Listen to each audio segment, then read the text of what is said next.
ધોધમાર વરસાદ છે। અલગ અલગ વિસ્તારોમાં ભારે વરસાદ, ધોધમાર વરસાદ પડતા અનેક વિસ્તારો પાણી ભરાઈ ગયા છે। કતારગામ, સિંગણપુર સહિતના વિસ્તારો પાણીમાં ગરકાવ થઈ ગયા છે।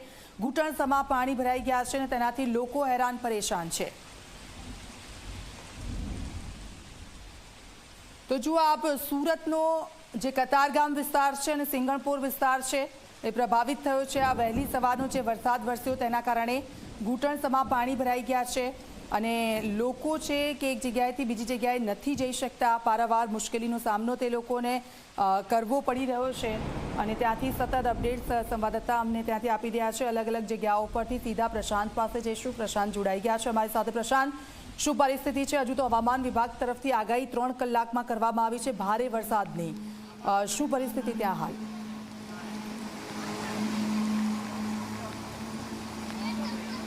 જે બિલકુલથી દીક્ષિતા કે લોકો જે છે હેરાન થઈ રહ્યા છે। સીધા દ્રશ્ય તમને બતાવીશું।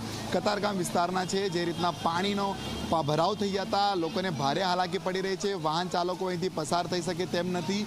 વાહનો જે છે ક્યાંક બંધ પડી રહ્યા છે અને દુકાનદારો જે છે પોતાના દુકાનમાં જ છે, ગ્રાહક આવી શકે તે સ્થિતિ પર નથી। અને જે રીતના લોકો જણાવી રહ્યા છે છેલ્લા કેટલાક વર્ષથી આ એમને સમસ્યા છે અને સીધા આપણે એમની જોડે જાણીશું કઈ રીતના મુશ્કેલીઓ પડી રહી છે। આ દર વર્ષે આવું જ પાણી ભરાય છે વરસાદ આવે એટલે। સ્થિતિ તો આ તમે જોવો જ છે અહીંયા કેટલું પાણી છે, દર વર્ષે આવું થાય છે। તંત્ર કામગીરી કરે છે પહેલા ચોમાસું બેસે પહેલા? ચોમાસું પહેલાં તો કરી જાય પણ હમણાં આ જ્યારે થાય ત્યારે કોઈ દેખાતું નથી। આવા ગટર બધું જોવું પડે, ખોલવી પડે, કંઈ કાગળ મોકલાય કાઢવા પડે, એવું બધું હોય છે। અત્યારે કોઈ બિલકુલથી અધિકારીઓ કઈ રજાના મૂડમાં તો નથી કે લોકો જે રીતના હાલાકી ભોગવી રહ્યા છે ને હજુ સુધી કોઈ આવ્યા નથી। આપણે બાઇક ચાલક છે, કાકા તમે આયા હમણાં બાઇકથી કેટલી તકલીફ પડી? અરે બહુ બધી તકલીફ પડી યાર, અતિશય તકલીફ છે। પાણી બહુ ભરાઈ ગયું છે, આગળ બી આગળ આ કરતાં વધારે પાણી છે। આથી આગળ જાઓ એટલે વધારે પાણી આવશે। હજી આ રીતના પાણી ભરાઈ ગયા છે। અહીં આપણે હજુ અહીંના લોકો છે જે પોતે હવે એક દુકાનની બહાર જ ઊભા છે। કાકા અહીં ઊભા છો, જઈ શકતા નથી? ના, પાણી જેટલું છે કેવી રીતે જઈ શકવાનું? અને કોઈ એસએફસી વાળા કે કોઈ કોર્પોરેટરો અહીંયા આવ્યા નથી। કોર્પોરેટરો અહીંયા આવ્યા નથી। વિસ્તારની કોર્પોરેટર હોય છે, લોકોની સેવા કરવાની હોય છે। પાણી ભરાઈ ગયા છે, કલાકો વીતી ગયા, હજુ સુધી કોઈ કોર્પોરેટર નહીં આવ્યો? નહીં આવ્યો ભાઈ, તો કાંઈ ખબર। હું તો જે કારખાને અત્યારે આવ્યો તો પાણી બહુ ભરાઈ ગયેલું હતું, મેં હાલો આંટો માર્યો કીધું। બિલકુલ પાણી ભરાઈ ગયું છે, કારખાનેથી આવ્યા હતા અને હાલ તમે નજારો જોઈ શકો છો। ચારે દિશામાં આ રીતના પાણી જ પાણી છે। લોકોના ઘર સુધી પાણી ફરી વળી જાય આ રીતના અહીંયા જોવા મળી રહ્યું છે। નાસ્તાની લારીઓ હોય, દુકાનો હોય, રવિવાર હોય છે, ગ્રાહકી હોય છે, પરંતુ એક પણ ગ્રાહક નથી, કારણ પાણી જે રીતના ભરાઈ ગયા છે કોઈ આવી શકે એમ નથી ને આ પાણી આ લોકોના દુકાનમાં જઈ શકે એ રીતના દુકાનદારને ભય હશે। શું સ્થિતિ છે? બહુ ખરાબ, અંદર પાણી ચાલ્યા જતા। હાલ અહીંયા પાણી જે છે દુકાનમાં જઈ રહ્યું છે, તમે જોઈ શકો છો। અંદરનો જે રીતના રોડ પર પાણી ભરાઈ ગયા છે ને આવા લોકોના ઘર અંદર કે દુકાનની અંદર ફરી વળી રહ્યું છે। અંદરથી તમે જોઈ શકો છો મહિલા જે છે પોતાના દુકાનની સફાઈ કરી રહી છે। પાણી જે રીતના અંદર જઈ રહ્યું છે એની સફાઈ કરતા જે છે નજરે પડી રહ્યા છે, એમને ભારે હાલાકી પડી। આપણે એમની જોડે જાણીશું। બેન, પાણી અંદર સુધી આવી ગયું, કેટલી તકલીફ? તકલીફ તો ખરી ને ભાઈ, પાણી આવે સાફ કર્યા જ કરવી પડે, નુકસાન થાય સાધન ને બધું, તો કેવી રીતના કરીએ? શું કહેશો? આજે રવિવાર હતો, ગ્રાહકોની રાહ જોતા હો છો અને આજે પાણી જ ભરાઈ? પાણી ભરાઈ ગયું, ગ્રાહકો નહીં આવે તો ભાઈ માલ બી બગડે, બધું જ બગડે। કેટલું નુકસાન થઈ ગયું હશે? હા થાય ને, નુકસાન તો ભાઈ થાય જ ને, બધું સામાન બધો પહેલાઈ ગયો છે। શું કહેશો? તંત્રને કામગીરી કરવાની હોય છે, હજુ સુધી કોઈ આવ્યા નથી? તો મ્યુનિસિપાલિટી વાળા સાહેબ લોકોએ મોકલવા જોઈએ કે કારીગરોને, અહીંયા ગાડી પાણી ભરાઈ ગયું છે આટલું બધું, તો બિલકુલ અધિકારીઓને અહીંયા મોકલવા જોઈએ। લોકોના દુકાન સુધી જે છે આ રીતના પાણી જે છે હાલ ભરાઈ રહ્યું છે। ભારે લોકોને જે છે અહીંયા હાલાકી જે છે પડી રહી છે। લોકો પોતાની ઘરની બહાર ઊભા છે ને ક્યાંક લોકો જે છે બીજા અહીંથી અવર જવર કરી શકે એમ નથી। આપણે અહીંયા એક સોસાયટીના રહેવાસી છે, પાણી જે છે સોસાયટીના હવે ગેટ સુધી આવી ગયું સુધી આવે છે ને પદ્માવતી આવાસ છે, અહીંયા આગળ અમારા ગોઠણ સુધીનું પાણી છે અત્યારે ને ફૂલ વરસાદ ચાલુ છે। અત્યારે નોકરી ધંધા કોઈ જઈ શકે એવું શક્યતા છે નહીં।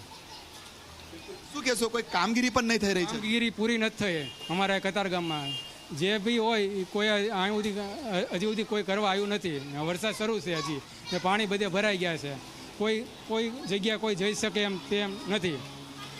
કોઈ લોકો જઈ શકે એમ નથી, કારણ તમે જોઈ શકો છો ચારેય દિશામાં પાણી પાણી છે, વાહનો જે છે અહીંયા બંધ થઈ રહ્યા છે અને સીધા લોકોને જે છે ભારે હાલાકી પડી રહી છે. હું કેમેરામેનને દ્રશ્ય બતાવવા માંગીશ કે લોકોને કઈ રીતના હાલાકી પડી રહી છે અને હાલ જે રીતના તમે જોઈ શકો છો કે લોકો કઈ રીતના ઘૂંટણ સમાન પાણીમાંથી પોતે બચાવ કરીને જે છે અહીંથી આવી રહ્યા છે અને વાહન ચાલકો બી જે છે વાહનો બંધ પડી જતા ધક્કો મારવાની એમને નોબત પડી રહી છે. વાહનો બંધ પડી રહ્યા છે. શું કહેશો? વાહનો બંધ પડ્યા અને ફર્સ્ટ ટાઈમ આટલું પાણી ભરાયેલું છે જે અને આ ગટર લાઈન ક્યાં પણ બધી ચોકઅપ જ છે અત્યારે. પ્રશાંત, આપની પાસે આવીશું, અપડેટ્સ લઈશું. અમારી સાથે કોર્પોરેટર સિંગણપુર વિસ્તારના જોડાઈ ગયા છે ચીમન પટેલ. ચીમનભાઈ, આપનું સ્વાગત ઝી 24 કલાકમાં. જી મેડમ. આજે રજાના મૂડમાં છો? નહીં, બિલકુલ નહીં. રજાના મૂડમાં કઈ રીતે હોય? વિસ્તારની જનતા અને પબ્લિક પાણીથી ત્રાહિમામ છે, તો અમે ફિલ્ડમાં જ છીએ, હાલ પર ફિલ્ડમાં જ છો. આપ તો જાગૃત કોર્પોરેટર લાગો છો. જોયો વિસ્તાર, જોયો કે શું પરિસ્થિતિ છે? મેડમ, વરસાદનું થોડુંક વધારે પડવું અને થોડુંક વધારે નહીં ચીમનભાઈ, આગાહી કરી છે હવામાન વિભાગ તરફથી. પ્રી મોન્સૂનની કામગીરી થોડીક વીક છે અમારા ઝોનની, અને આની આગળ રજૂઆત મેં પ્રી મોન્સૂન મીટિંગમાં ફૂલ કરી હતી કે જે સ્પોટ આપણા તો આપનું સાંભળવામાં નહીં આવતું? હે, આપને સાંભળ્યા નહીં? તમે રજૂઆત કરી તો? નહીં, એ લાસ્ટ પ્રી મોન્સૂન મીટિંગની કામગીરી ચાલુ હતી પણ એ પૂર્તિ કરી શક્યા નથી. અમારો રોષ પણ એમની સાથે હતો, તંત્ર સામે અમારો આક્રોશ પણ હતો. તમે પ્રી મોન્સૂનની કામગીરી જે ચોપડા પર બતાવો છો સ્થળ પર થઈ નથી, અને એના કારણે પણ અને થોડો વધારે વરસાદને આગાહીને કારણે પણ પાણી ભરાણા છે. અત્યારે ફૂલ જોરમાં કામગીરી ચાલુ છે. જીવનભાઈ, કાગળ પર તો એવું બતાવવામાં આવે છે કે પ્રી મોન્સૂનની કામગીરી અમે કરી, આટલા રૂપિયા ખર્ચ્યા, આટલી ડ્રેનેજની જે ગટરો છે એને સાફ સફાઈ કરી, તો એ બધું ખાલી માત્ર ને માત્ર બતાવવામાં આવે છે. મારો આક્રોશ મેડમ એ જ હતો તંત્ર સામે કે તમે જે ફૂલ ગુલાબી ચિત્ર બતાવો છો, અમે એટલું કર્યું, એટલું નથી કર્યું, એટલું બાકી છે ને એટલું થઈ ગયું છે, અને વરસાદ આવશે ત્યાં સુધીમાં આટલું થઈ જશે, પણ રિયલ સ્થળ પર એ કામગીરી નથી. અને એ કામગીરી માટે હજી પણ આપણી પાસે દિવસો છે. જીવનભાઈ, તમે કોર્પોરેટર છો એટલું તો તમને ખબર છે ને કે તમારો હોદ્દો શું છે, તમારું પદ શું છે? હાજી મેડમ. તો કેમ તમારું સાંભળવામાં નથી આવતું? જો તમારું જ સાંભળવામાં આવતું હોય તો બિચારા સ્થાનિકોની તો શું હાલત થતી હશે? મેક્સિમમ પ્રયાસો કર્યા હતા આપણી ફરિયાદ પછી, પણ વધારે પડતા વરસાદને કારણે થોડીક સર્જાણી છે, અને હાલમાં પણ અમે કોર્પોરેશનના સ્ટાફ સાથે ફિલ્ડમાં જ વર્કમાં છીએ. અને ચીમનભાઈ, કયા વિસ્તારમાં છો તમે? અત્યારે હું ડભોલી સિંગણપુર 4 રસ્તા. ત્યાં તમે જોયું શું સ્થિતિ છે? એ સ્થિતિ અત્યારે જે પહેલા હતી એનાથી ઘણી નીકળી ગઈ છે, અને કદાચ વરસાદ થોડોક ધીમો પડશે તો હમણાં પૂર્વવત સ્થિતિ પણ થઈ જશે. પાણી નીકળવાનું, એનો નિકાલના પણ પાણી ભરાય છે કેમ? પ્રી મોન્સૂન કામગીરી કેમ કરવામાં આવે છે કે પાણી ન ભરાય આવા વિસ્તારોમાં, અને પાણી ભરાય તો વહેલી તકે તે નીચે ઉતરી જાય? એક સામટો બેન વરસાદ પડતો હોય તો થોડી ઘણી તકલીફ આવી હશે, પણ પ્રી મોન્સૂન કામગીરીમાં ક્યાંક ને ક્યાંક થોડીક અવનપ રહી ગઈ છે, અને મોસમની આગાહી પ્રમાણે વરસાદ પણ ટૂંક સમયમાં વધારે પડ્યો છે ઓછા સમયમાં, એટલે આ પરિસ્થિતિનું નિર્માણ થયું છે. પણ 1-7 કલાકમાં લગભગ. બિલકુલ ચીમનભાઈ, આશા રાખીએ કે કામગીરી વહેલી તકે કરવામાં આવે. આપનો આભાર, આપ અમારી સાથે જોડાયા તે બદલ. આ 4 દ્રશ્યો અમે આપને બતાવી રહ્યા છે, અને ત્યાંના સ્થાનિકો અત્યારે એવું વિચારતા હશે કે અમે જે સાધનો ખરીદીએ છીએ, બાઇક ખરીદીએ છીએ, કાર ખરીદીએ છીએ, પરંતુ ચોમાસા માટે અમારે એક નાવ પણ ખરીદી લેવી જોઈએ, કારણ કે તંત્રને રજૂઆત કરવામાં આવે છે, તંત્ર તરફથી કોઈ પણ પ્રકારની કામગીરી અહીંયા કરવામાં નથી આવતી.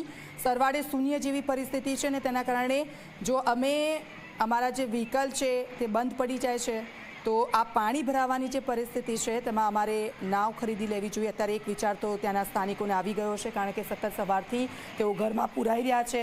એક જગ્યાએથી બીજી જગ્યાએ તે લોકો નથી જઈ શકતા. કેટલીક જગ્યા એવી છે કે જ્યાં વરસાદને કારણે લોકોને આનંદ પણ મળી રહ્યો છે. પ્રશાંત અમારી સાથે જોડાયેલા છે. પ્રશાંત, કેવા દ્રશ્યો